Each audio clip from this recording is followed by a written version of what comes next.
Hello, today is the 8th of May 2025. Okay, so in this video I'm going to talk about a couple different experiences and the thoughts that I had basically over the past week or something. If you've seen my previous couple of videos, you can see that I've kind of been engaging in old thought patterns again of like beating myself up and catastrophizing and thinking in black and white, and therefore I felt more down and shit about myself and my life. And although I have like ups and downs, there have been a few more moments the past few days which I would just like to mention, because not only were those moments quite down, I also did learn from them and I'm still learning.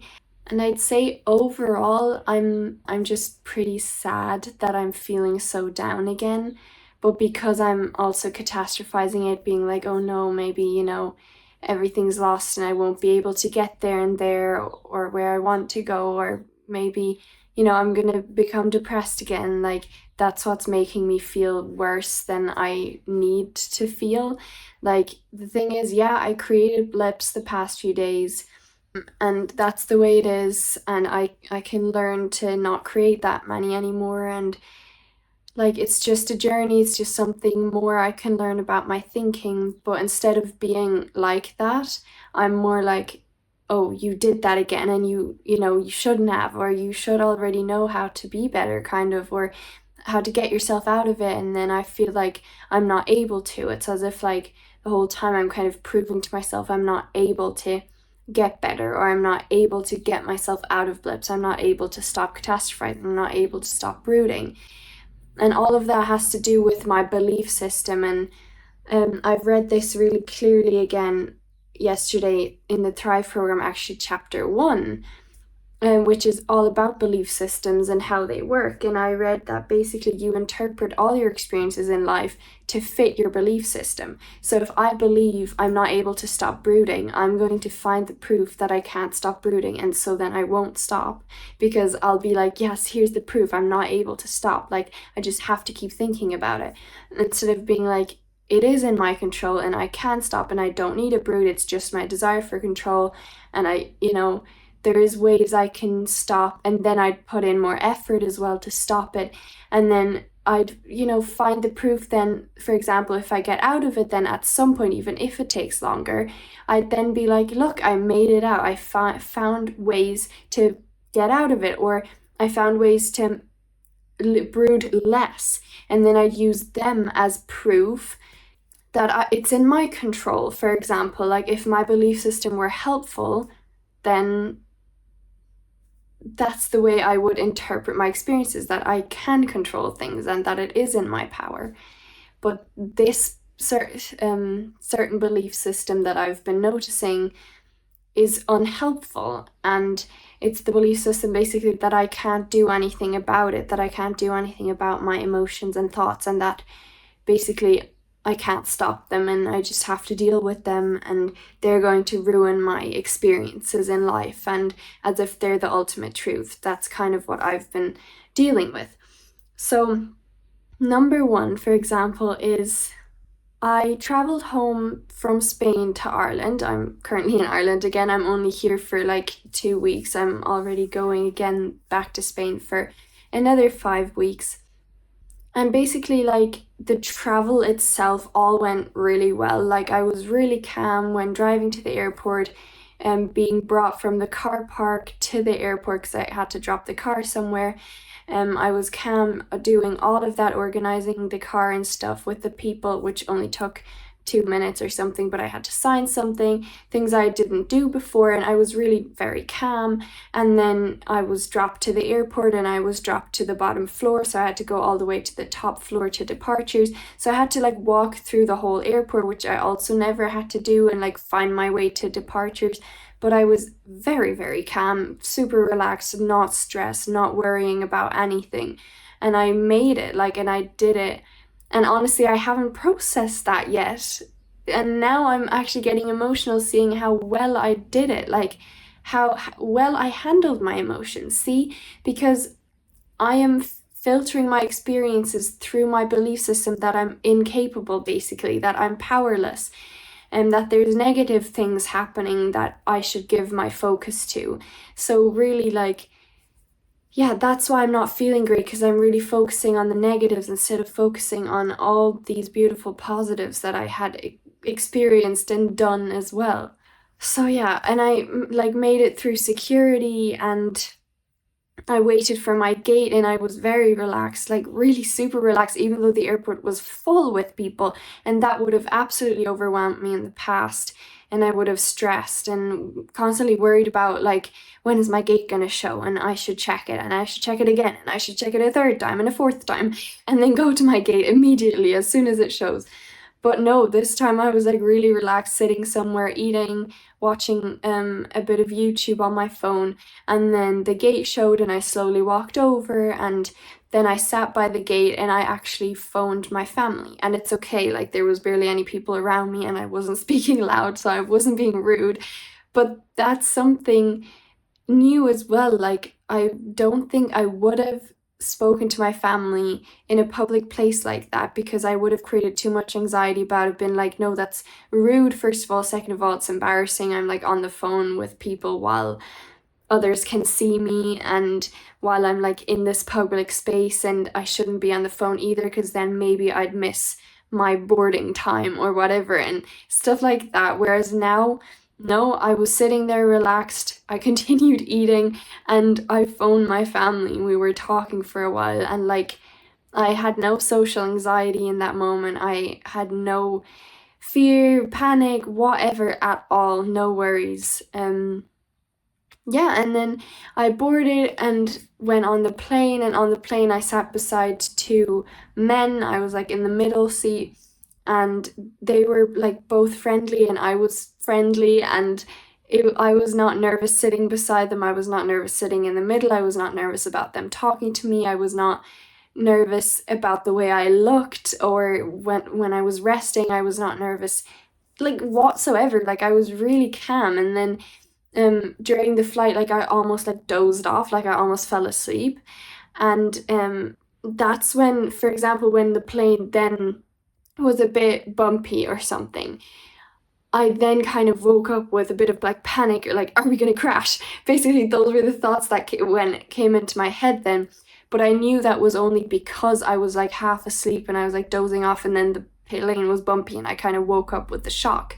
And so first I had to prove to myself, look, that's only because I fell asleep. Because at very first I was like, oh my God, you're creating anxiety. Like, don't do that, because then you're going to be afraid of flights from now on. And like, why are you creating those thoughts? You know, they're unhelpful. Like, don't do that. Like, stuff like that.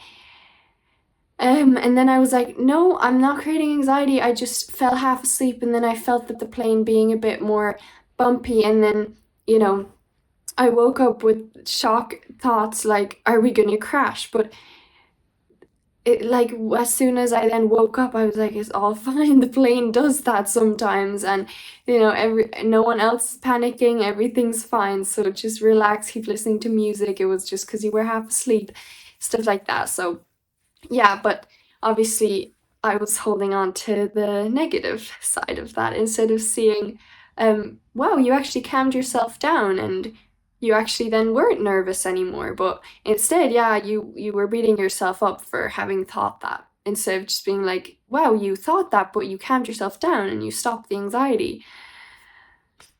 Like, why? Um, yeah, and like everything was so fine then, and my family collected me, and someone actually asked for my hotspot as well, like a stranger who I didn't know, while I was waiting for my family, and then I allowed him to use my hotspot to contact his friend and stuff. And that was like new to me as well, because first of all, people never really approached me like that, and if they did, I would be like really nervous and anxious. And at first, obviously, there was the thought, oh, if I do this, can he see any of my private information? Because I'm not 100% sure how things like that work, and I didn't want him to connect to my phone if it meant he could see something. but I don't think it is like that. And then I calmed the thoughts down. I was like, it's fine. And with hotspot, as soon as I leave, I'm going to turn it off, obviously. So then he won't be connected to my phone anymore, stuff like that. And I was honestly calm, and I was like, yeah, of course, and stuff, and allowed him to use it. So like it was, yeah, like so cool, really. That morning, though, I was a small bit stressed because I had to organize a few things with the house, like get it clean, like put away the bins, and I have to like drive up into the town to put away the bins, and then I had to go get petrol as well before I left for the airport. And then like our town was like pretty full because it was the weekend and there was some sort of festival on as well, I think. So when I drove away, my parking spot was used, so I couldn't really find another one, so I had to kind of drive around a bit, and then I drove into like a narrow road where I know sometimes people park at the side of it, so I was parking at the side of it, but I couldn't really fully get close to the wall, so I was definitely in the way, and I was like, oh, I can't really stay there. But then I knew, okay, I had to leave again to get petrol, so I left again quickly. And then I was like, okay, next time I'm going to try to get closer to the wall so that other cars can still pass, stuff like that. But then actually, as soon as I came back, there was actually a parking spot right in front of our house. So like it worked out as well. And I know even if there wasn't, I would have been able to park somewhere. But I then was a bit stressed about that because I was also really like sweaty already, because it was really hot. And I don't know, there was like certain things I just had to do and organize and stuff, which was all fine. And honestly, I stayed calm enough even when the parking didn't really work at first. Um, but then like I was still beating myself up that I did stress a bit about the parking, even though like it's fine to stress a bit, like as long as you are able to manage your stress and be like, yeah, it's okay to be stressed. Like, of course, like I'd say everyone would be a bit stressed when they know they have to go to the airport and then they can't find any parking near their house. Like, I'd say that's normal, and as long as I don't catastrophize and don't beat myself up for it, the stress isn't even bad. It's like, yeah, whatever, like I can deal with it. And it wasn't strong at all. It didn't make me feel out of control. What made me feel out of control is then that I beat myself up for being a bit stressed, for being like, you shouldn't be stressed, like stop creating stress. That's then what made me feel more stressed, because I was like, oh, but I am creating a bit of stress. So I don't know, like it was so stupid. But anyway, it all ended up working out well, and like it was fine. But the thing that I did actually want to mention, the first thing, which was a bit more catastrophic, or where I had a catastrophic reaction, was on the way back from the airport driving home to this house. I was talking to mom, and I was actually like in Spain already, looking forward to like talking to my mom about like the experiences I had and how good I felt about certain things, especially like the situation with Mario as well, the fact that I told him I like him and how we talked about it for hours, and how like everything's okay between us and we're now even closer than we were before, and how I love that I was like brave enough to tell him, and how I handled my emotions really well as I told him, and as I was speaking with him about it, and how it was like a really good experience for me, and how like I'm so happy I did it because it really feels like a relief now, like it's something I don't need to worry about or feel like I have to hide from him, or I constantly question like, is it okay to like him? Should I tell him? Should I not? Like, what's gonna happen? Like, there's so much less brooding that I now am doing, and I feel such a relief. It's just like, okay, he knows, and whew, and like everything worked out so well as well. And even if it didn't, like I was honestly so powerful that I just kind of felt like I was able to handle it, and I loved the experience of that. And I don't know, I was like telling mom about that, and then she just was so negative. Like, her answers or her tips or her worries didn't help me at all. And honestly, that's like, it kind of really upset me, because looking forward to telling my mom about how great I felt or what like great experiences I had, as well as some that weren't so great, but I was like excited to talk to her about it. And usually she's like a quite positive person who's quite like uplifting and looks at the bright side, but recently she's more negative than she used to be, or maybe I'm just more positive than I used to be. Maybe I'm just thinking in a much more powerful way than I ever did before, because that is for sure true as well, but I do feel like she's also thinking in a more negative way than she ever used to. But I think me thinking in a more powerful way and going through Thrive program, noticing negatives and positives, I think that's really playing a big part right now. I'm really noticing that, like, since I came back here, I was honestly excited to go back to Spain as soon as I like arrived here and was with my family again, because then I noticed that the social, like, honestly my family is quite socially anxious, like every single one of us, and my parents as well, very much so.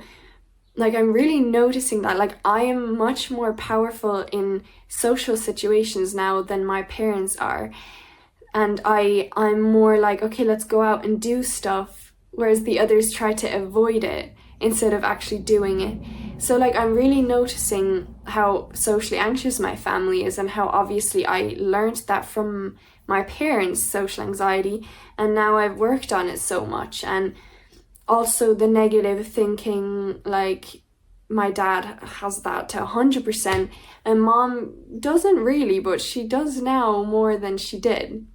Yeah, anyways, her answers were always like, yeah, I just hope you're okay with it, for example. Or she said, like, yeah, I feel like Mario is going a bit too far, especially because he knows you like him, so I think he's going too far. And I was like, Mom, if he's going too far, in my opinion, I can do something about it. I can tell him to stop, or please be careful, or if something's bothering me, I can stand up for myself. Like, I can do that, and I will talk to him. I've talked to him many times before about certain things, you know, that I was thinking about or worrying about. Like, it was always like an open conversation between us, so I would go to him. And right now I'm happy with the way things are. I'm actually really happy with the way things are between us. You know, that day we spent together was like so beautiful, and something I wished for so long, and stuff like that. And then she said to that as well, like, yeah, it's so beautiful because you really want it. Like, you want him to like you. So even if he's physically closer to you, then obviously that's okay with you because you want it. You know, but I was like, Mom, if something is bothering me, I can do something about it. Like, and if I feel fine with it, then what's the harm? Like, what's the harm? Like, I didn't really get why she was thinking like that, and why she was saying it to me, when obviously that's quite unhelpful. Instead she could have asked me, like, yeah, how do you feel about all of that? And you know, is everything okay? And I don't know, she didn't really ask about my side, but she was more talking about her worries. So it really didn't help me. And then I started thinking about things in a negative way, but I was like, I don't need to take that on. That's my mom's opinion. It doesn't mean it's true. It doesn't mean she's right. And like I said, if something's bothering me, I will say something. I will do something about it. And I don't know, like, as of right now, I felt good about everything, and I don't need to think in a negative way. But then I did start, I felt really negative then, because I guess I had this expectation of talking to mom and then feeling better about things, but then I talked to her and I felt worse about things. Like, I honestly felt a lot worse about a lot of things then.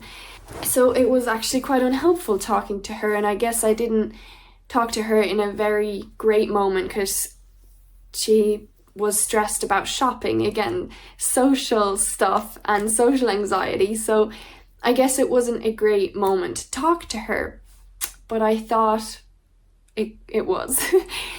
She also mentioned something about yeah, but what if, when he's closer to you, you hope that something happens and then it doesn't? I think she said something like that. And I was like, yeah, well, then that's my problem. Like, if I hope for something, that's on me. And I need to deal with the consequences. So if I hope something will happen, it doesn't mean something actually will happen. Hope is not proof. So if I hope something will happen and it doesn't, and I get hurt, then it's because of my hope and not because Mario didn't make something happen or Mario didn't want me. Like, that's on me and I can deal with that. That's not his fault if I had hope or if I wanted something. Like, that's not his fault. I was kind of like worried, I guess, that my family was thinking he was kind of using me now that he knows I like him. But I tried to assure her, like, it's not like that. And she was like, yeah, no, like, I don't believe it's like that. I know he's a nice guy, and I really don't think he would go that low or whatever. And I was like, yeah, like, no, he is definitely not using me. I know that if I were to tell him, like, that's going too far in my opinion, or please stop that, I know he'd respect it. And I know from on the top of his list of things to do and to take care of is that he does not want to hurt me and he doesn't want to hurt anyone. But in relation to this topic, he does not want to hurt me. Like, he said that from the beginning, like, that's his main thing. The main thing he's worried about is hurting me.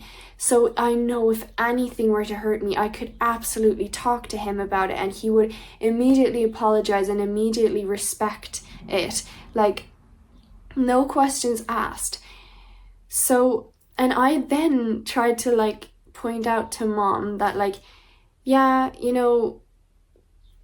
for example, when I talked to Dad the day after I had talked for hours to Mario about this whole topic, he told me all his worries, kind of. And even though that was fine for me in that moment because I was really powerful, I was thinking in a really powerful way, so I handled whatever negatives Dad had to say or whatever worries he had, I handled them really well. But the thing is, like, that's quite unhelpful, to let out your guys' worries. So instead of, like, focusing on what you are worried about, maybe ask me questions, maybe ask me how I'm handling things, how I'm doing with things, maybe listen to my view on it. Like, it's very quite unhelpful to just blurt out your worries and stuff. So I tried to, like, point that out to her, and she said as well, like, yeah, if we're saying something that's unhelpful, you can just say, please don't talk to me about that, or I don't really want to hear that, or whatever. Like, she said I'm allowed to say that as well. But, like, when I pointed that out afterwards, she then went back to saying her worries. And then, oh my God, like, I really felt very negative then in the car, and I was like, wait, is that situation with Mario a negative one? Like, should I be looking at it in a negative way? But, like, I'm not. Like, right now I'm not. I still feel very good about it. But just in the car, I think what I felt mainly negative about is that she was being so negative, and I really wanted to tell her what a great holiday I had, and she was pointing out the things she was worried about. And she was saying as well, like, yeah, you want so much from him or for him to like you, and something like that could be very hurtful. Or I guess because I said my favorite day from the whole holiday was the full day me and my sister spent with him, I think her worry was then that I'm, like, prioritizing him so much, or that I'm hoping too much or so much that I could get hurt. But, like, that's still on me. And what's so bad about it when I like had an amazing day? Like, why does she need to point out that could end badly? Why can't she just see, like, wow, I had an amazing day with my sisters and a friend? Like, if I have any sort of hope and then get disappointed, that's just something I need to deal with then. But I don't know, like it was quite difficult, and then I was like, okay, I don't want to talk to her about this anymore. So I then kind of distracted and mentioned some other things, like my friend Mila being there with me from Germany, for example, and try to kind of distract. But honestly, like, I was like, yeah, I just don't want to talk to her right now anymore. Like, what is this? This was so unhelpful. So yeah, that was number one. And then, yeah, like, I was fine, but I still, like, even the next morning, I was still thinking quite negatively about everything. And then as well about being home, I was thinking negatively about being here. Like, oh, now I need to listen to everyone's kind of opinion or all their fears and their anxieties and stuff like that, when I already am like at a different stage. Like, obviously I still have fears and anxieties that are really unhelpful and not needed, but like there's so many things I now learned and some things I now outgrew basically with my learning, that whenever I just hear it, it's like, oh, really? Are you really still like worrying about that? Like, it's so not needed. So I don't know, like, anyway, it took me, I'd say, a good 24 hours to get back out of that really kind of negative thinking. And not that I'm fully out of it, because I'm still, and have been for the past weeks, focusing on negatives more than positives. Even though I still actively am trying to point out positives every evening, every morning, like during the day in between, I'm always actively trying to point out the positives and my growth and achievements and stuff. But I'm, in my mind, still more negative, I would say. And then I would say maybe the second or third day of me being here in Ireland, I then worried about starting work at the safari park. So I don't know if I mentioned it in a video. Yeah, I did actually, my last video where I was like crying. Basically, those thoughts then were in my mind again. So worries that like I won't be good enough for the job, that I'll do things wrong, basically. Worried about that, and then not being able to handle my own emotions about it, that I'll keep beating myself up and then create loads of anxiety before going to work, and that I'll always think about work and brood about it instead of being able to enjoy other parts of my life. I was scared to like meet people in the job that I'll feel uncomfortable around, for example, where I won't feel like I'm able to be myself and just be relaxed. So I was like thinking so extremely negative about the job. I was really barely able to see any positives about working there anymore, except for the animals, like, yeah, but the rest, like the job itself, I was thinking really negatively about it. And the thing is, I wasn't just thinking negatively about that, but it felt real. Like, it felt like there was almost no positive way to view it. And that's what pulled me down, because obviously I had lost perspective. Obviously there is ways to view it in a positive way. Obviously not everyone would view this job and this opportunity as something negative. Not everyone would create anxiety about it, stuff like that. So obviously, because I was emotional, because I was thinking in a negative way, I had lost perspective on it. And I don't even know if I'm getting the job. Like, I don't even know, no, they haven't contacted me yet. So I might not even get the job. But the thing is, I was picturing myself there, picturing myself with anxiety, picturing myself getting things wrong and then beating myself up for it and not feeling okay, feeling like I want to escape this job and not want to work there anymore. And then obviously I catastrophized it and went on to being like, will I ever be able to do any job without creating anxiety? Will I ever be able to enjoy anything? Will I ever feel like I'm good enough? Will I ever stop beating myself up for making mistakes? Like, will I ever feel okay with making mistakes? I know all of that is possible, and I can learn all of that, but it really felt like I couldn't. It really felt like, no, there's no way I can not beat myself up for making mistakes. It was like, no, there's no way I can not be anxious before going to work, or no way I cannot brood about it, or, there's no way I'll not feel uncomfortable around people that are the same age as me or something. Like, I really felt like the way I was viewing it was fixed, like that was the fixed way to view it, and that's gonna be my experience basically. And yeah, I kept regaining a bit of perspective throughout the day. I kept like being like, that's just the way I'm viewing it now. Tomorrow could be completely different. A different person would view it a different way. It's only the way I'm thinking about it. If I would think about it differently, I wouldn't be feeling that way.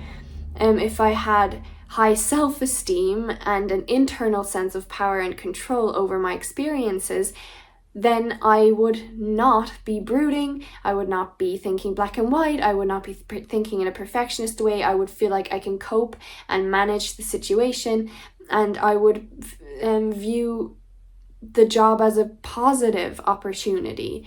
And that is really the way I was viewing it all the time, until that morning when I dropped my CV to them and created anxious thoughts and beat myself up for them, and then was like, oh, will I always be like that when going, like, when I have the job? Will I always be anxious? Will that plague my life again? Like, so stupid, but I really believed it. Like, really, I don't know if I can describe it properly, because if you have perspective, you're not gonna feel this way. But the thing is, I didn't have perspective, so I really believed that the way I was seeing it was gonna be my experience. So I was almost like wanting to avoid getting the job. I was almost hoping they wouldn't give it to me, because I wanted to avoid feeling shit. Because I was feeling shit, and then my whole day was kind of plagued, and I was kind of like looking at everything in a negative way and in an anxious way the whole day, like as if I couldn't enjoy anything else. So that was one of my fears. Like, if I start this job and then, for example, create anxiety about it, what if I won't be able to enjoy anything else in my life? Because that's what it was like in school for me. So I'm scared of that happening again. Like, I'm scared of not being able to enjoy. But the thing is, I need to remember as well, like, I am choosing the job I'm doing. I do not have to do anything. And, in school, it's a completely different story, and I was a completely different person.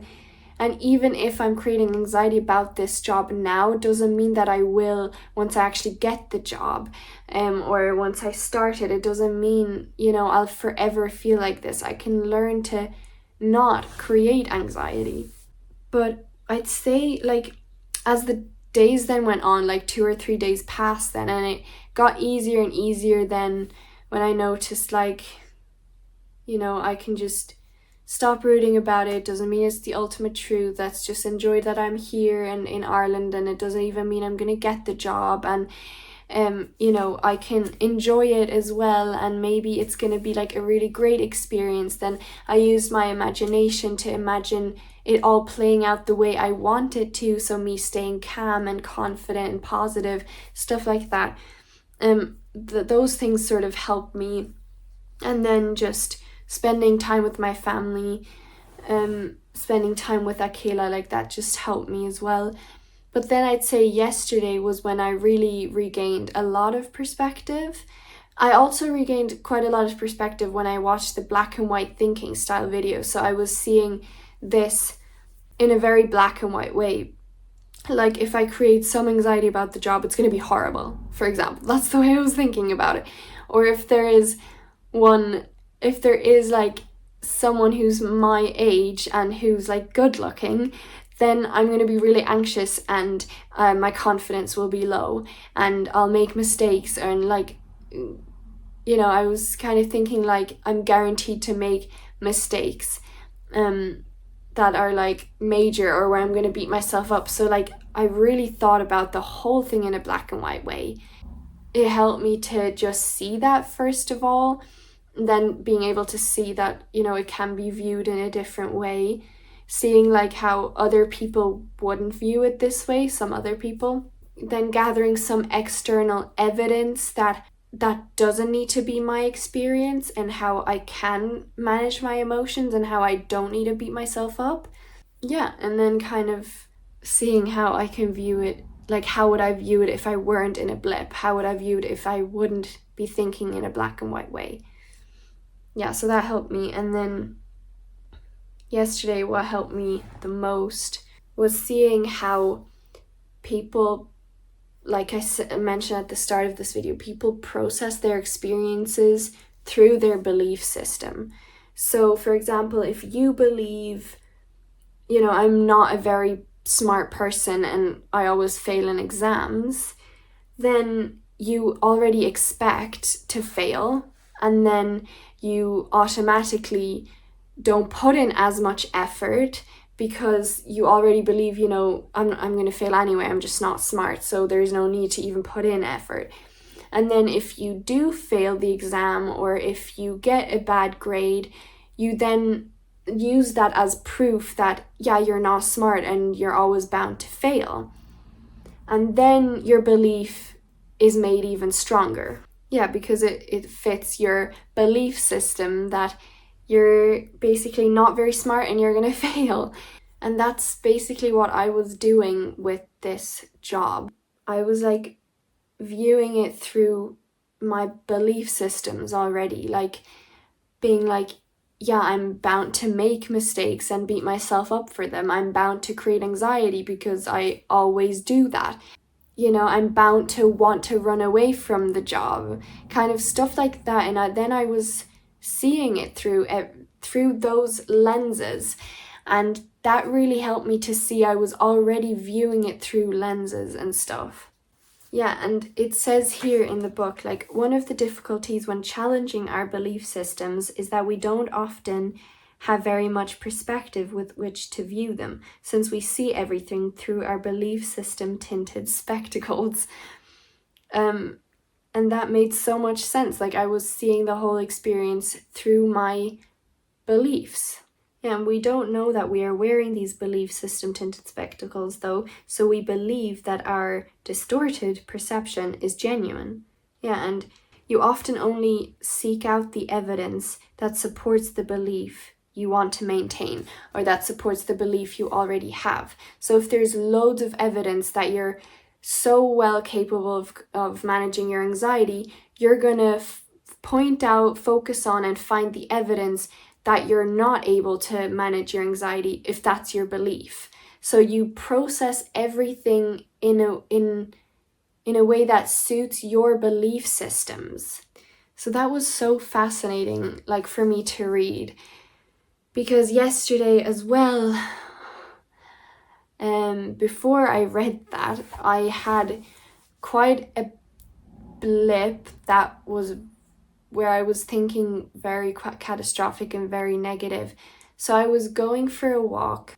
Basically, I was creating a bit of anxiety about meeting people. So not that like I could meet someone I knew, I wasn't really thinking about that, but I was creating anxiety about meeting people with dogs, because I had my dog Akela there, and I was like scared the dogs were gonna fight. I kind of am always a bit anxious about that because, well, I'm not managing my emotions very well in relation to it, but I always blame it on the fact that when Akela was younger, a different dog kind of attacked her, and it was like scary for me to see because I was obviously way younger as well. And then my aunt kind of said, yeah, sometimes dogs do that to actually kill each other. So my aunt was really catastrophizing as well, and this dog, I don't know, like, Akela was screeching and like was scared and stuff like that, and they were like tumbling over each other and stuff like that. Like it was really not a nice thing to see. And since then I was more protective over Akela, especially around other dogs, and I'm like afraid of that happening again. So basically it's something I feel external about, but in reality I'm just not managing my thoughts very well. Like, if I would be like, it's unlikely to happen so dramatic again, and if it does, dogs 99% of the time don't kill each other. When doing that, And usually, it's fine, and dogs sometimes do that. Usually it doesn't happen. And even if there's certain things us humans can do, we can pull them back, if they're on the leash, or if something like that happens again, that I can cope. But I didn't believe I could cope. That's why I created anxiety. Otherwise I wouldn't have. If I believed I could cope with whatever happens, I wouldn't create anxiety. But I was like afraid of the strong emotions I would create basically around it, that I can't handle my strong emotions. That's what I was afraid of. Yeah, basically I then started brooding so much about the fact that I was creating a bit of anxiety. So if I would have just been like, yeah, okay, I'm a bit anxious, whatever, it's fine, I would have been fine. But then I started brooding about it. I was like, oh no, I'm creating anxiety, and what if I can't stop this now? What if I keep thinking about it and I'm not able to get out of it? That was my belief, that I'm not able to stop it.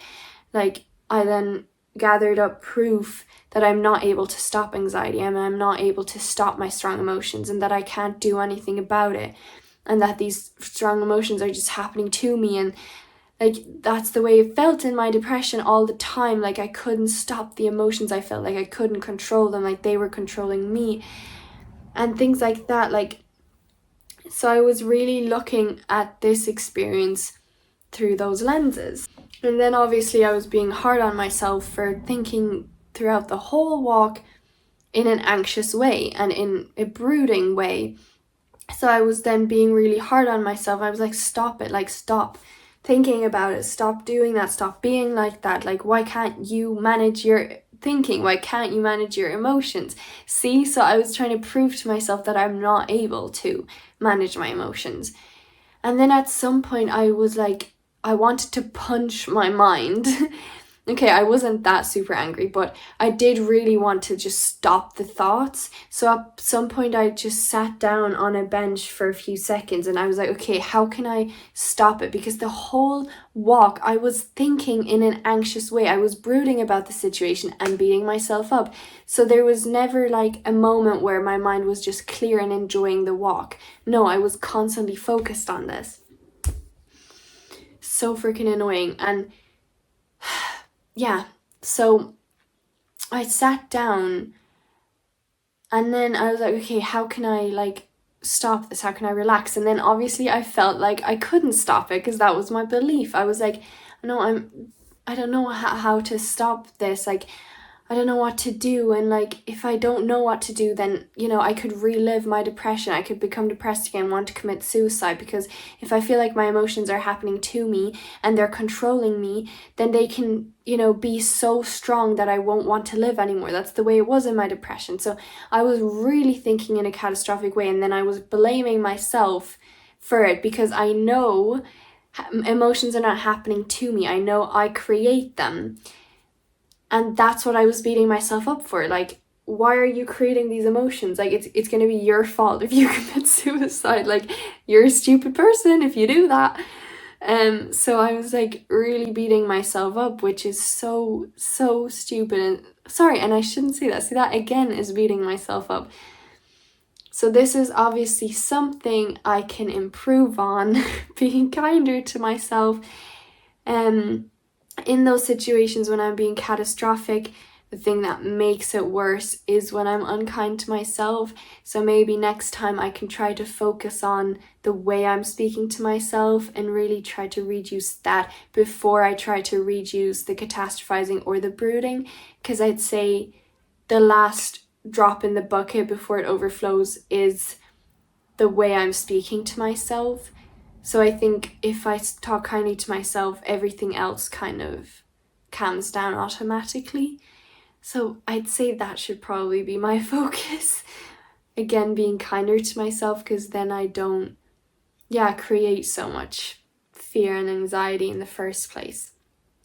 So yeah, but that moment there on the bench was honestly quite scary, because I felt like my world was just my mind in that moment. I barely had perspective on anything else. I could barely feel that I was in the woods and there was nature around me and like Kayla was around me. Like I really was so focused on my mind.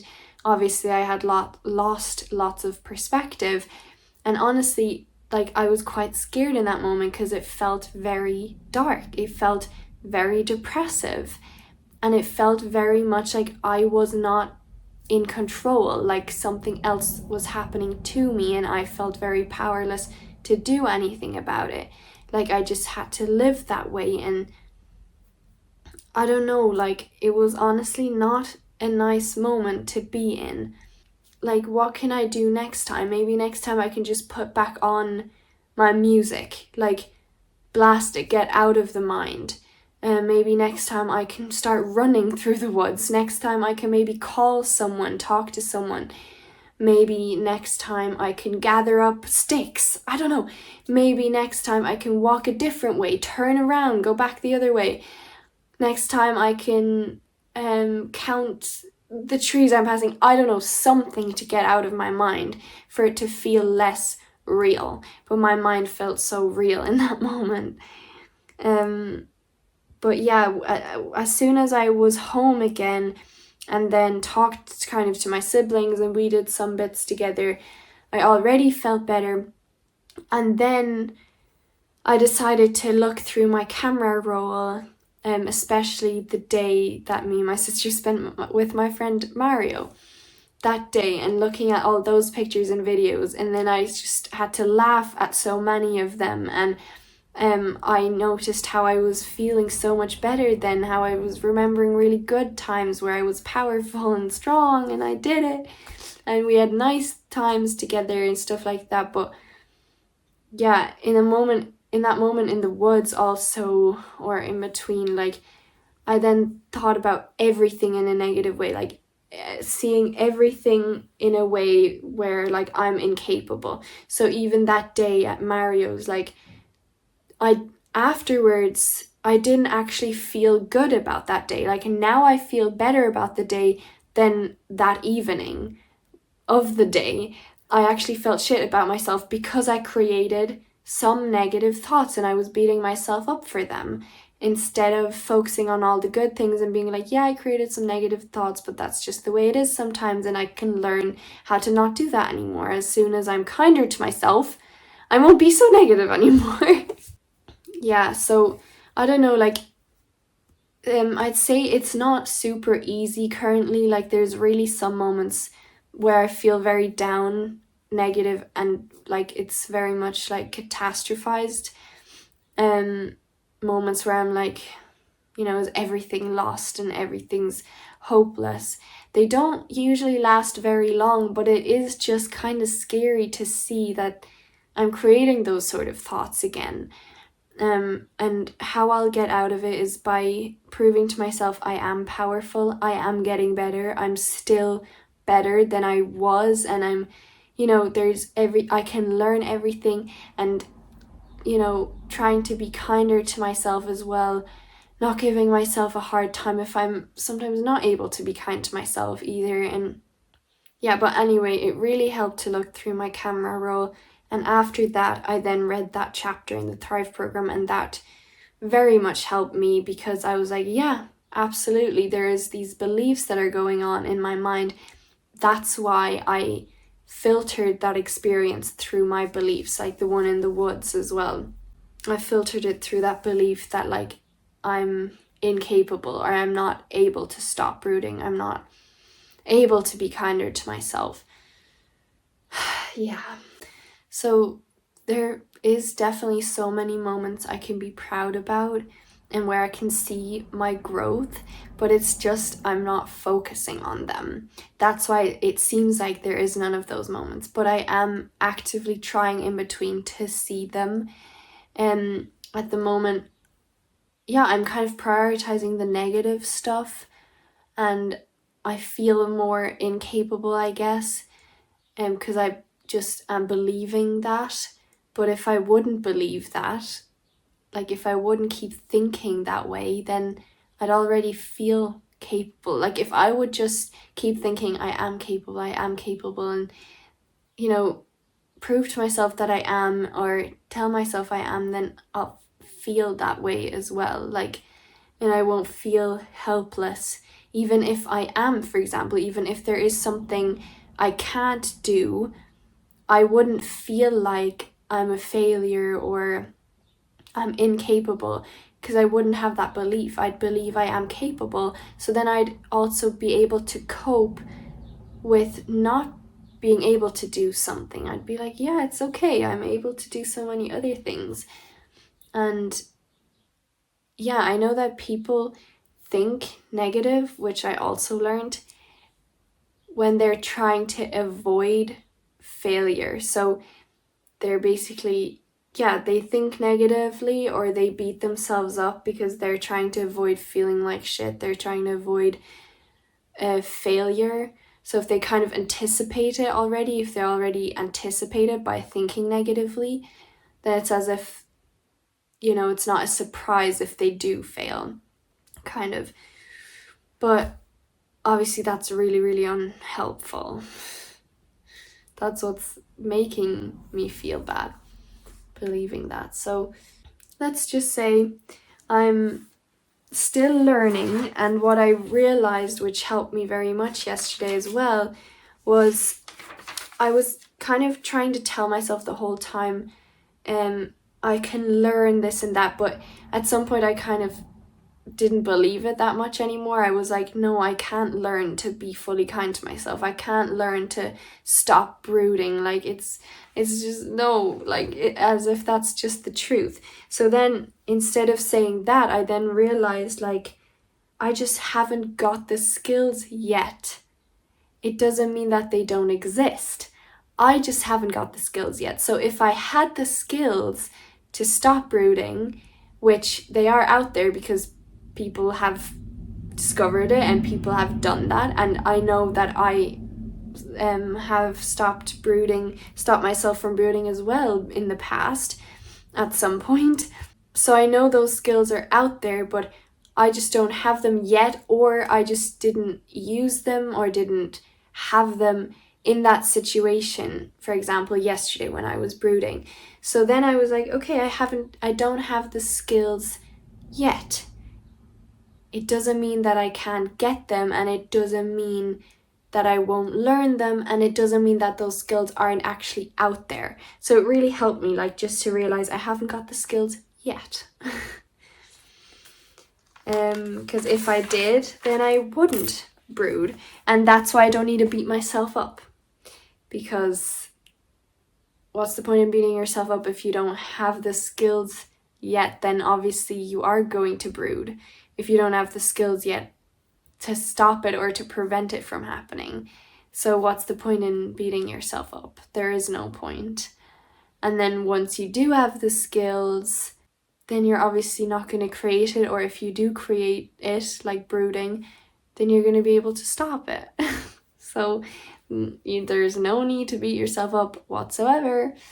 Anyways, okay. Thank you very much for watching. Keep going, don't give up. It's just a learning journey, and I know blips are a part of it, but I just often wish I was further than I was. And other times I'm like, oh my God, I'm so far, I'm doing so well. So again, it's just a view. It's just the way we're currently thinking. It's just the beliefs that we currently have going on in our mind. So it's not the ultimate truth. Everything can be viewed differently. And if you don't have the skills yet, they are out there and you can learn them, and you will if you keep going. So thanks for watching. Until then, bye.